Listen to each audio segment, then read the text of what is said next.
Kita bersyukur mendapat pemimpin yang takut akan Tuhan di Indonesia untuk mengarahkan bangsa ini menuju kebaikan. Jadi, presiden itu seorang pencipta ya, Pak? Seorang presiden mempunyai persamaan dengan ilmuwan. Mereka adalah seorang penemu, bukan pencipta.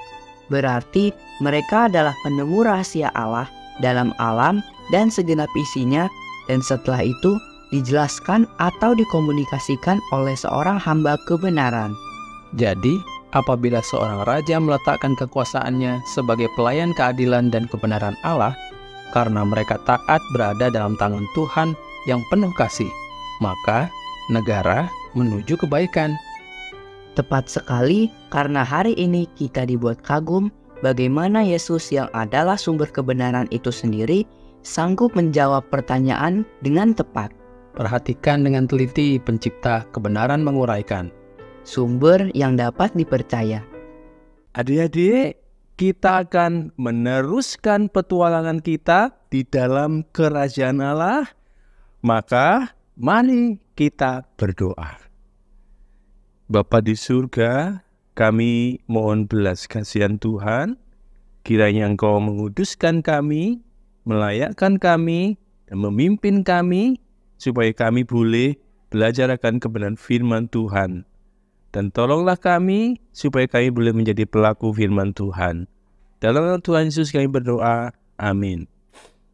Adik-adik, setelah Tuhan Yesus dapat menjawab dengan tepat pertanyaan orang-orang Farisi dan pertanyaan orang-orang Herodian, pertanyaan yang menjebak itu, sehingga orang-orang Farisi, orang-orang Herodian tidak dapat berkutik lagi.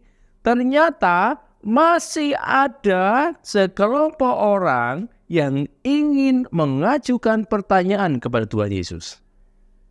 Tahukah kalian siapakah mereka? Mereka adalah orang-orang Saduki. Pak, orang Saduki, Pak? Betul, orang Saduki. Pak, di tempat saya itu sadu itu tendang, Pak. Jadi sadu itu orang yang ditendangi gitu, Pak.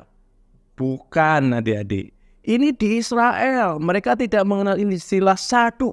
Saduki adalah orang-orang yang tidak percaya akan adanya kebangkitan di akhir zaman, tidak percaya akan adanya pahala maupun hukuman di akhir zaman.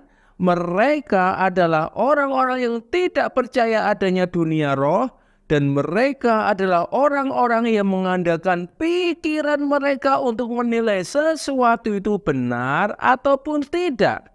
Salah satu hal yang menurut mereka tidak benar karena tidak masuk akal mereka adalah kebangkitan di akhir zaman. Itulah sebabnya mereka mau bertanya kepada Tuhan Yesus. Namun adik-adik, walaupun mereka bertanya, mereka tidak mempunyai motivasi seperti orang Farisi yang ingin mencelakai Tuhan Yesus. Mereka hanya ingin membantah, hanya ingin melawan apa yang diajarkan oleh Tuhan Yesus. Tetapi sama seperti dengan orang-orang Farisi, mereka mengajukan pertanyaan mereka dengan sangat halus. Pak, katanya membantah, tapi kok mereka memberikan pertanyaannya dengan halus. Itu gimana maksudnya, Pak? Adik-adik, mereka memberikan pertanyaan kepada Tuhan Yesus dengan menggunakan hukum Musa. Mereka berkata kepada Tuhan Yesus, Guru, Musa mengajarkan kalau ada seorang laki-laki mempunyai istri, kemudian laki-laki itu mati tanpa meninggalkan anak, maka saudaranya yang harus menikahi perempuan itu, Guru. Nah, ini ada 7 orang laki-laki bersaudara, Guru. Yang pertama menikah dengan seorang perempuan tetapi dia tidak meninggalkan anak. Maka adanya yang kedua yang menikahi perempuan itu, tapi sayangnya ada yang kedua itu tidak mempunyai anak kemudian mati. Kemudian juga ada yang ketiga menikah dan dia tidak punya anak dan mati juga. Itu terjadi pada anak yang keempat, kelima, keenam, dan ketujuh, Guru. Sampai semuanya mati dan akhirnya perempuan itu pun mati. Nah, Guru, nanti di hari kebangkitan siapa dong yang menjadi suami dari perempuan ini?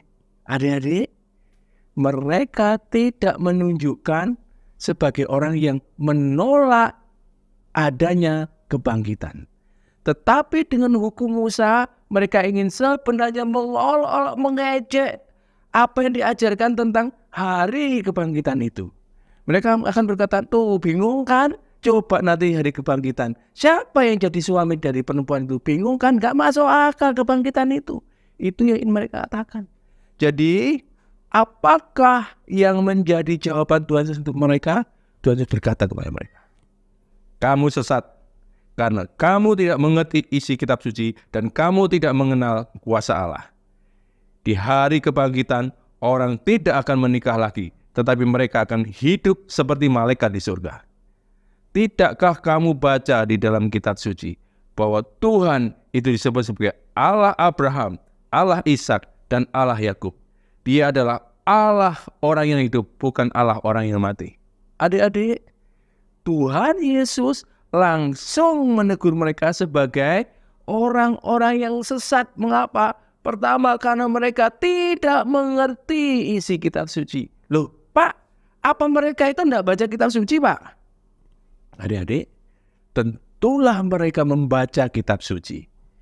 Tetapi mereka tidak mau dengan rendah hati menerima apa yang diajarkan oleh kitab suci, adik-adik. Mereka hanya mau menerima apa yang menurut akal mereka benar, apa yang masuk akal menurut mereka. Akibatnya apa, adik-adik? Akibatnya mereka adalah orang-orang yang tidak berjalan di dalam kebenaran. Itulah yang mengapa Tuhan Yesus menyebut mereka orang-orang sesat. Dan karena mereka menolak pengertian kitab suci, mereka akhirnya tidak mempunyai hidup yang berkelimpahan. Mengapa? Karena pikiran mereka tidak mampu mempunyai pikiran yang berkelimpahan. Ketika mereka hanya mengandalkan pikiran mereka sendiri, mereka hanya mampu melihat, oh, kehidupan yang akan datang itu adalah kehidupan yang seperti sekarang ini.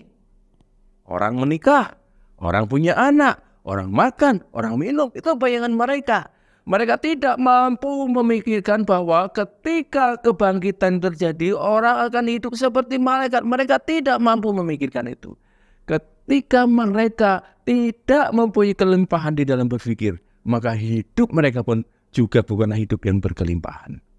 Yang kedua, adik-adik, Tuhan menegur mereka sebagai orang yang tidak mengenal Allah. Loh, Pak, apa mereka nggak tahu kalau orang Israel itu dibebaskan oleh Tuhan dengan kuasa yang begitu besar?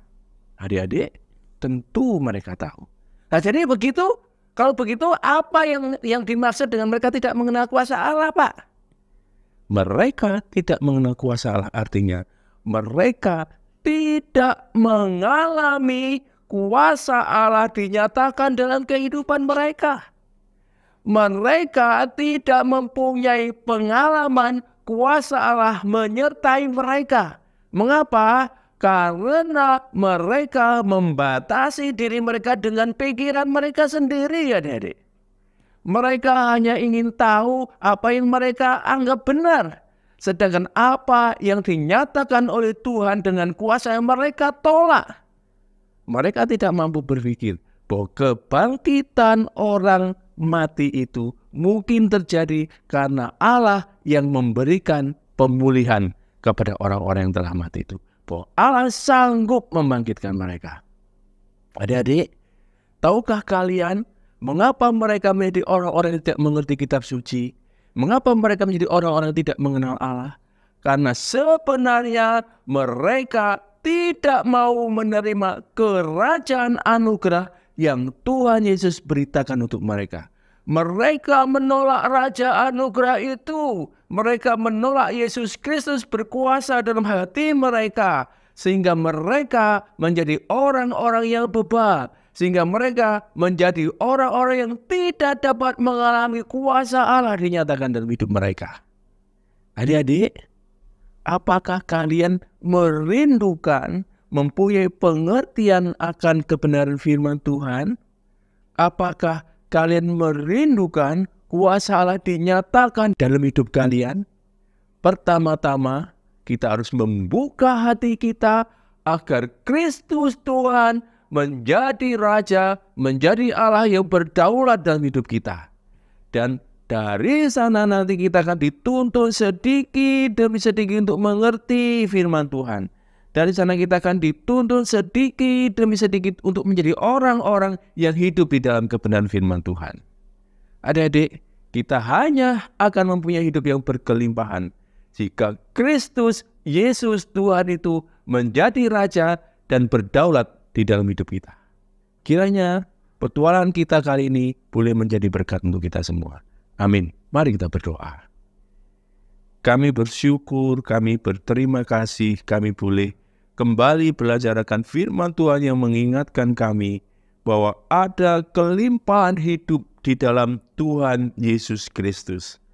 Tolonglah kami ya Tuhan, supaya kami benar-benar menyerahkan hati kami, agar Kristus yang sungguh bertata di dalam hati kami, agar Kristus yang sungguh-sungguh berdaulat di dalam hati kami, agar Kristus yang sungguh-sungguh memerintah hati kami, supaya kami menjadi orang-orang yang mentaati firman dan mengenal kuasa Allah. Kami bersyukur untuk kesempatan kami belajar firman-Mu. Dalam nama Tuhan Yesus kami berdoa. Amin.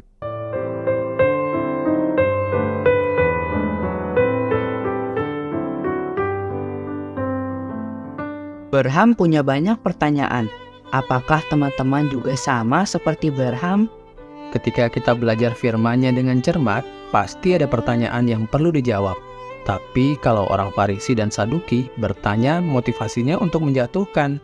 Bagi Berham, banyak misteri dalam hidup. Misalnya, kematian dan kebangkitan yang aku nggak paham.